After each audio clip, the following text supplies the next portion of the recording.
चाणक्य की गुप्त नीति, समय का चक्र और अनुशासन की अग्नि। रात का सन्नाटा है और आचार्य चाणक्य धूणी रमाए बैठे हैं। आग की लपटें उनके गंभीर चेहरे पर चमक रही हैं और सामने चंद्रगुप्त जिज्ञासा भाव से बैठा है। आचार्य ने शांति भंग करते हुए पूछा, चंद्रगुप्त, क्या तुमने कभी सोचा है कि एक सम्राट और एक साधारण प्रजा में सबसे बड़ा अंतर क्या होता है?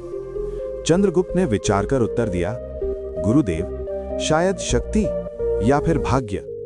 आचार्य चाणक्य मंद मुस्कान के साथ बोले, नहीं, शक्ति तो डाकू के पास भी होती है और भाग्य तो जुए में भी साथ दे देता है। असली अंतर होता है क्षणों का चुनाव। एक साधारण मनुष्य समय को काटता है, जबकि एक सम्राट समय को गढ़ता है। आज मैं तुम्हें काल के उस पहिए के बारे में बताऊंगा जिसे अगर तुम समझ गए तो अखंड भारत का सपना तुमसे कोई नहीं छीन पाएगा। इसे समझाने के लिए आचार्य ने एक कथा सुनाई। एक समुद्र तट पर एक युवक था जो बड़े उत्साह से रेत का महल बना रहा था। वो दिन भर उसे ऊंचा और भव्य बनाने में लगा रहता। आते जाते लोग उसे चेतावनी देते कि समुद्र में ज्वार आने वाला है, अपनी मेहनत बचाओ। पर वो अहंकार और अज्ञान में डूबा रहा। जैसे ही सूर्यास्त हुआ, लहरें आईं और उसकी पूरे दिन की मेहनत को एक पल में मिटा दिया। चाणक्य ने गंभीर स्वर में कहा, यही हाल उस व्यक्ति का होता है जो बिना अनुशासन और समय की समझ के मेहनत करता है। उसकी मेहनत रेत का महल है। अनुशासन वो पत्थर की दीवार है जो समय के ज्वार को भी रोक देती है।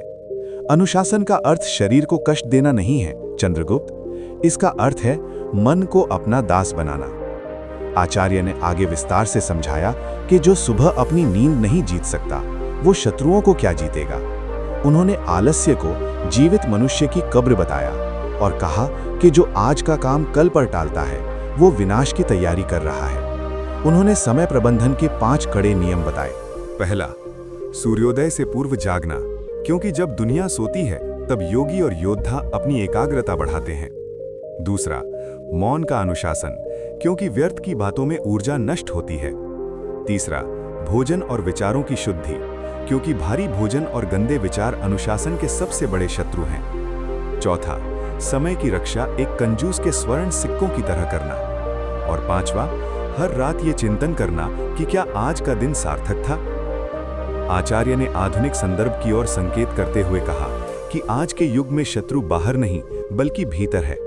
वो भटकाव और आलस्य ही असली घनानंद है। जो खुद पर शासन नहीं कर सकता, उस पर दूसरे शासन करते हैं। भीड़ का हिस्सा बनना आसान है, लेकिन जिसके लिए दुनिया तालियां बजाए, वो बनने के लिए अनुशासन की आग में जलना पड़ता है।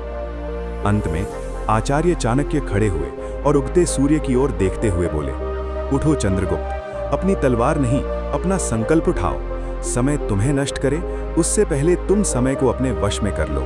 दोस्तों, चाणक्य नीति सिर्फ सुनने के लिए नहीं, जीने के लिए है।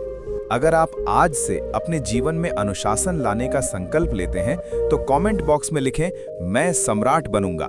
इस वीडियो को उस मित्र के साथ शेयर करें जो अपना समय बर्बाद कर रहा है।